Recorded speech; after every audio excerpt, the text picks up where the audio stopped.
Hello guys and welcome back to the channel. So in this video we're going to talk about the collapse of Tesla and Elon Musk and what has been happening with the Tesla stock, and if you guys should be worried about this or not. I promise you it's going to be a very good video with very good viewpoints.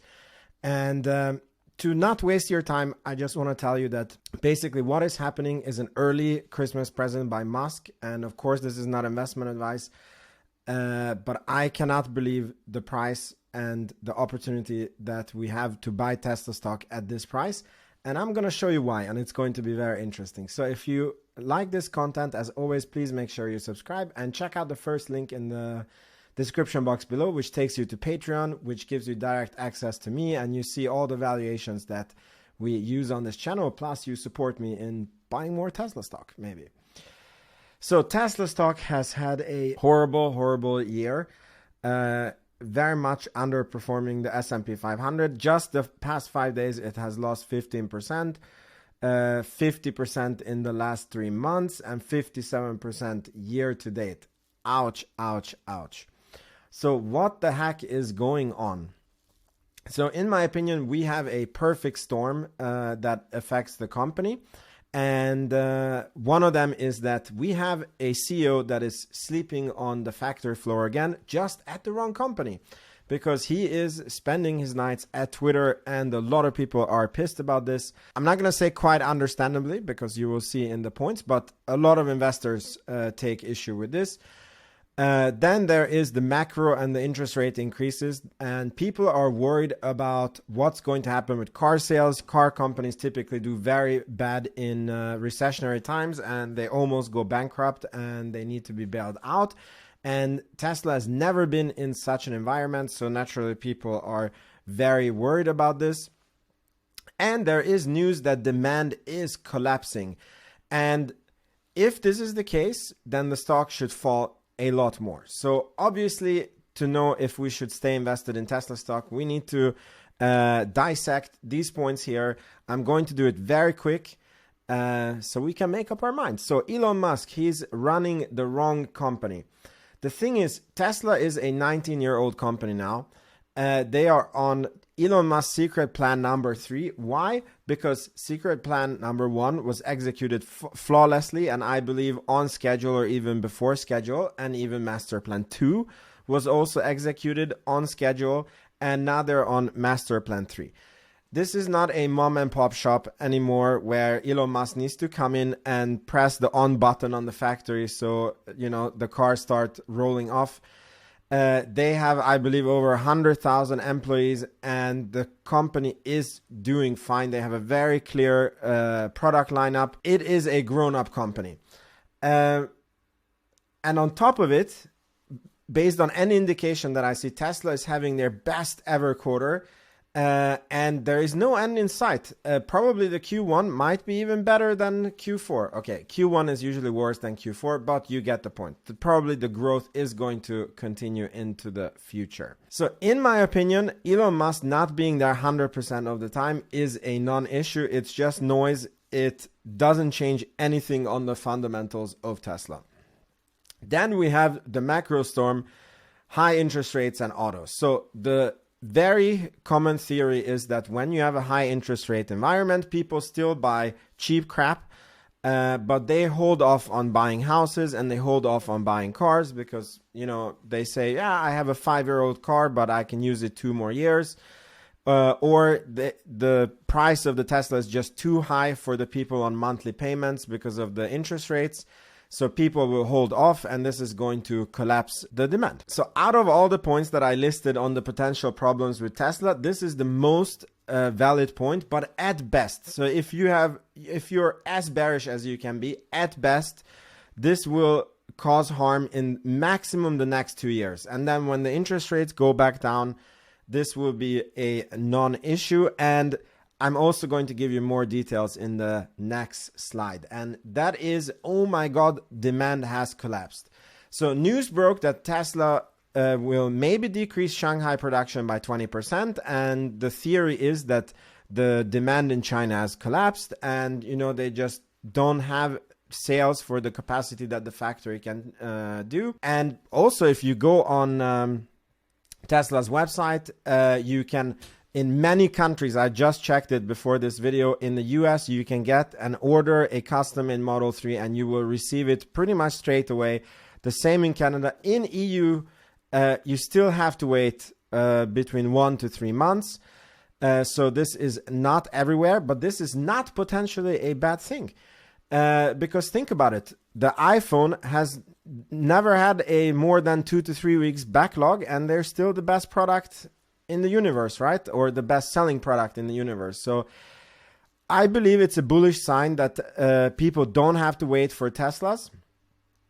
And I believe that this can result in more car sales, actually. And now when you go on Tesla's website, there is an inventory. And this is very misleading. Let me show you why. Basically, when the iPhone was doing very, very good for a few years, you know, every newspaper article was about how the iPhone is the greatest thing ever. And then, because, you know, the media is working for clicks, I believe at around the iPhone 6, every time there is an iPhone release, you see these articles come out that the iPhone demand has collapsed. Nobody's buying the new iPhones. And almost every year, the new iPhone ends up making highest ever sales and a record year, despite the articles. I think that these are the articles that somehow get a lot of clicks. And I believe that this is exactly what's happening with Tesla. I want to show you why this is extremely misleading. So for example, in the UK, if you go on the Tesla inventory website, I have counted for you, they have 150 Model 3s in the inventory. This is new. Tesla has never had an inventory, right?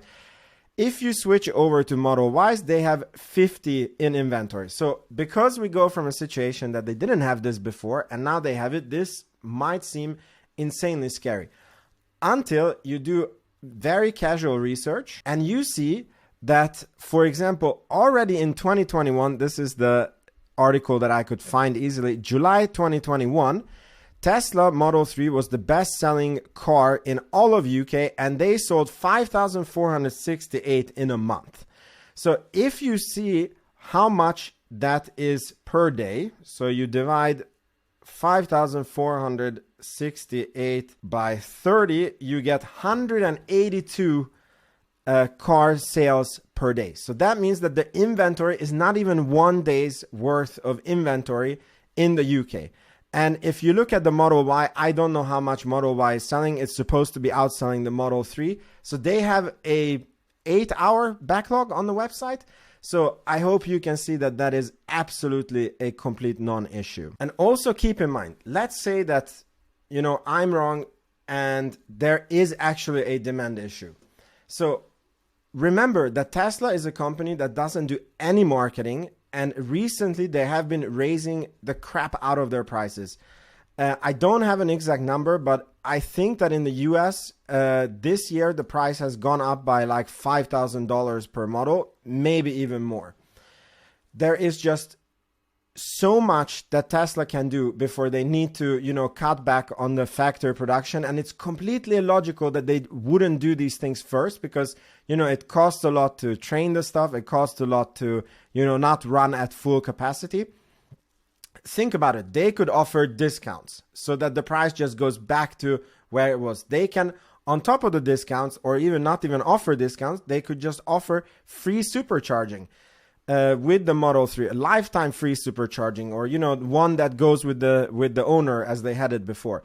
They could start doing marketing, and, you know, they could do so many things before they need to lower the production. So it's completely illogical that they would lower the production in Shanghai.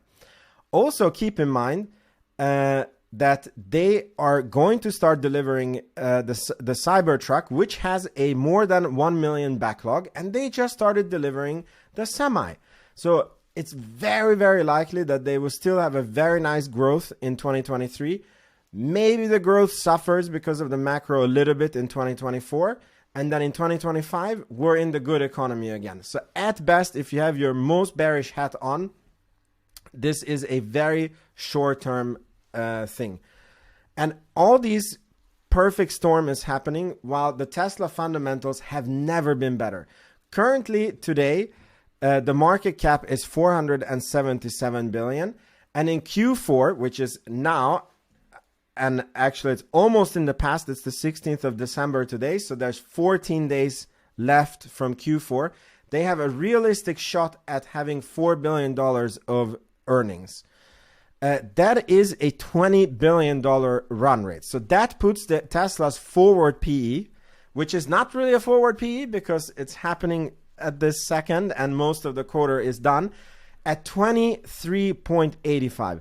This is by far the lowest in Tesla's history. This is lower than Tesla was in the COVID crash. And this is a company that even if they have a bumpy next 2 years, they're going to be growing in the next decades because, you know, they are riding a huge secular trend. The whole world is going electric. You know, they're having the FSD. They are developing the Tesla bot. So this is a company that has growth in it for the next decade that you can buy for a PE of 23.85. In this valuation, you have to keep in mind that there's zero credit given. This is just the current car company with very little FSD, zero valuation to Robotaxi, zero valuation to Tesla bot, whether you believe in it or not, and zero valuation to FSD, which is being widely released in the US. I believe it should be widely released. Please let me know in the comments if this is not the case.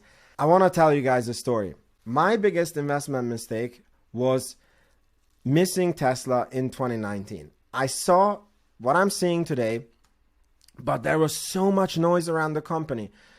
For you guys who were not around at that time, in 2019, the stock collapsed. This was after they started producing the Model 3. They were deep in production hell. And Mr. Musk was being Mr. Musk. He smoked pot on Joe Rogan's podcast. And it was 24/7 news coverage that he went insane. You know, that the investors want him to take a drug test. He had to come out and apologize.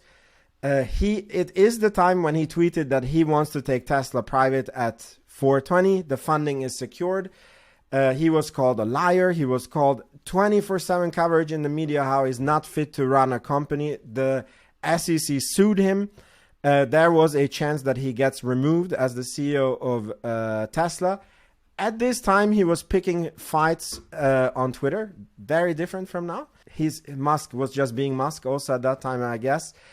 I don't know if you remember, there was an incident when some kids got stuck in a cave in Thailand, and there was a diver that was trying to help, and he was having a fight with Musk because Musk was trying to help, and he wasn't appreciating, and he thought it was just a PR stunt from Musk, and then Musk called him a pedo guy for no reason, and this guy ended up suing him, and it was a lot more of this.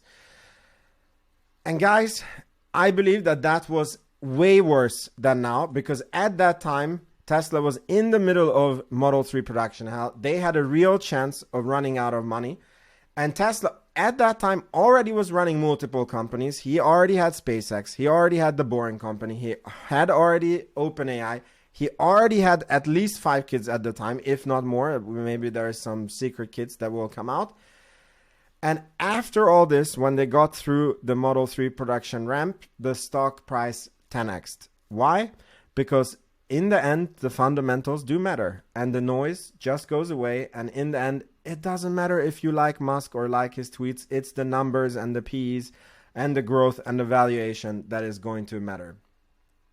I cannot believe that life has given me another chance to invest into Tesla like it was in 2019. Now, of course, I'm going to treat it as a Christmas present, and I'm looking for money. I'm so invested in stocks right now, Palantir and Tesla. But I'm going to pull some rabbit out of my hat somehow. And of course, this is just my opinion. This is not investment advice. But what I believe you should do is you should study this stock, do your own analysis, see if you agree with me or disagree with me. Let me know in the comments what you're planning to do, and use this Christmas present while you can. This is what I wish to you. A Merry X-Musk and Happy New Year. And thank you for watching. Make sure you subscribe, and I will see you in the next video. Bye-bye.